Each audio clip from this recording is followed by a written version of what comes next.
Hasma dan hal internet punya kota akan saya bilang Normadi dari perencana kota semester 4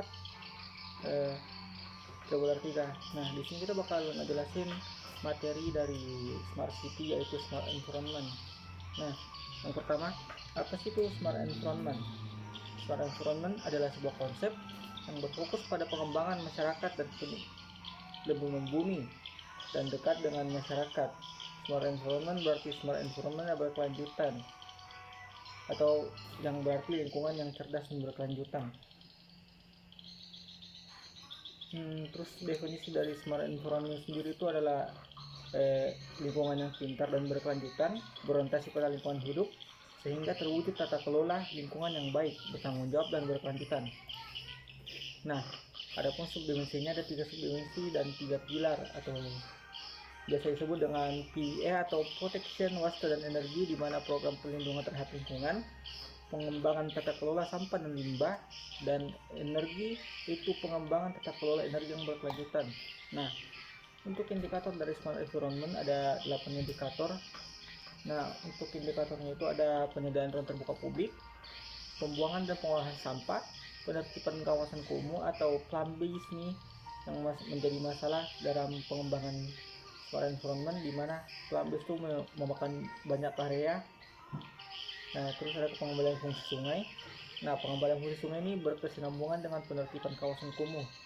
Yang kelima ada menghindari sindrom sempit dalam pembangunan gedung dan properti. Maksud dari sindrom sempit itu seperti dengan bangunan yang berdiri tegak dan memiliki space yang sangat kecil. Yang keenam ada energi alternatif. Yang ketujuh ada mengurangi produksi dan dampak CO2 atau menggunakan dengan kendaraan listrik atau penggunaan transportasi publik. Yang ke-8 ada pemanfaatan lahan kosong untuk penghijauan, bisa seperti penanaman pohon dan pembuatan RTH. Tujuan dari smart environment sendiri adalah mengembangkan tata kelola lingkungan yang baik, bertanggung jawab, dan berkelanjutan, serta mengurangi dampak negatif terhadap lingkungan dan masyarakat. Untuk manfaatnya sendiri ada beberapa manfaat, yaitu adalah meningkatkan kualitas SDA, mengurangi dampak negatif terhadap lingkungan dan masyarakat, serta meningkatkan kualitas hidup masyarakat. Untuk penerapannya ada 3 penerapan yang saya ambil ini dari beberapa daerah, ada Bekasi, Jakarta, dan Yogyakarta. Nah, yang pertama itu pengumpulan data historis, tingkat air, getaran, suhu, serta rekaman kamera pemantau atau CCTV dan internet untuk mengolah banjir berbasis teknologi informasi komunikasi. Yang kedua ada meningkatkan kolaborasi pemerintah dan masyarakat dalam perbaikan tata kelola air dengan pemanfaatan air ramah lingkungan atau air sungai bawah tanah. Nah, terus ada melakukan perbaikan sistem pengolahan sampah dan limbah dari hulu ke hilir yang melibatkan peran aktif semua pihak dengan dilakukan pemanfaatan teknologi ramah lingkungan. Nah, untuk tantangan dari smart environment sendiri itu ada 5 tantangan yang saya ambil, sebenarnya 10 tantangan, cuma saya ringkas menjadi 5 saja. Dimana yang pertama, masyarakat kurang sadar terhadap pentingnya perlindungan lingkungan dan pengelolaan sumber daya alam yang berkelanjutan. Yang kedua, ada kurangnya sumber daya manusia yang handal dan teknologi yang memadai untuk mengelola lingkungan yang cerdas. Yang ketiga, kurangnya kerjasama antar pemerintah, masyarakat, dan swasta dalam mengelola lingkungan yang cerdas. Yang keempat, kurangnya teknologi yang memadai untuk mengelola lingkungan yang cerdas seperti teknologi sensor dan monitoring. Dan yang kelima adalah kurangnya kesadaran pemerintah terhadap pentingnya perlindungan lingkungan dan pengelolaan sumber daya alam yang berkelanjutan atau sustainable green. Nah, untuk kesimpulan sendiri, smart environment berfokus pada pengembangan tata kelola lingkungan yang cerdas dan berkelanjutan, serta mengurangi dampak negatif terhadap lingkungan dan masyarakat. Nah, untuk sesi pertanyaan ada 5 pertanyaan seperti biasa. Pertama dari saudara Yuswan, seberapa besar pengaruh penerapan smart environment dalam kehidupan masyarakat saat ini? Apakah sudah merata untuk setiap kalangan? Nah, untuk seberapa besarnya pengaruh penerapan smart environment itu sudah lumayan besar. Bisa kita lihat pada kota Jogja, mana kota pelajar memiliki tingkat emisi yang rendah, tapi untuk apakah sudah merata untuk setiap kalangan? Belum, karena setiap kalangan tapi belum mengerti cara penggunaan smart environment sendiri tuh gimana cara penggunaan yang tepat agar tidak menjadi bencana di kemudian hari. Untuk pertanyaan kedua dari saudara Akifa dari luar satu nih, bagaimana smart environment dapat meningkatkan efisiensi energi di kota-kota besar. Nah, untuk efisiensinya tuh seperti efisiensi kota hijau ya.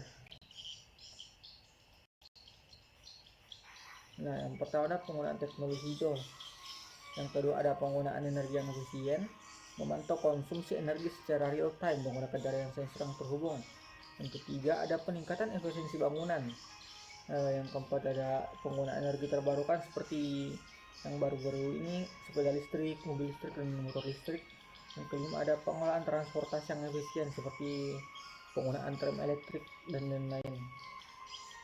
Untuk pertanyaan ketiga dari Najia, prinsip-prinsip smart environment.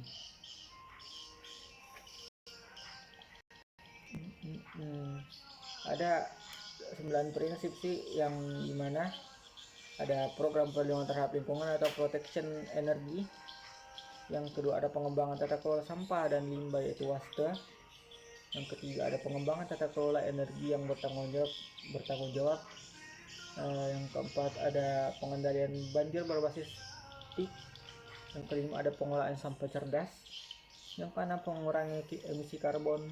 Ketujuh energi cerdas. 8 bangunan hijau, dan 9 manajemen sanitasi.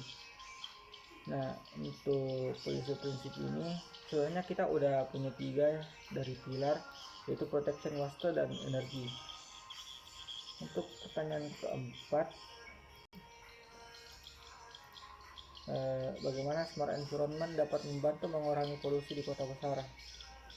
Nah, bagaimana cara smart environment membantu itu? Seperti dengan mengurangi penggunaan emisi karbon, penggunaan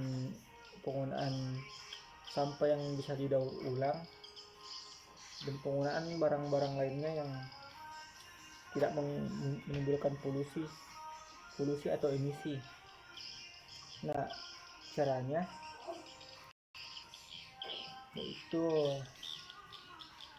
mengembangkan tata kelola energi yang berkelanjutan.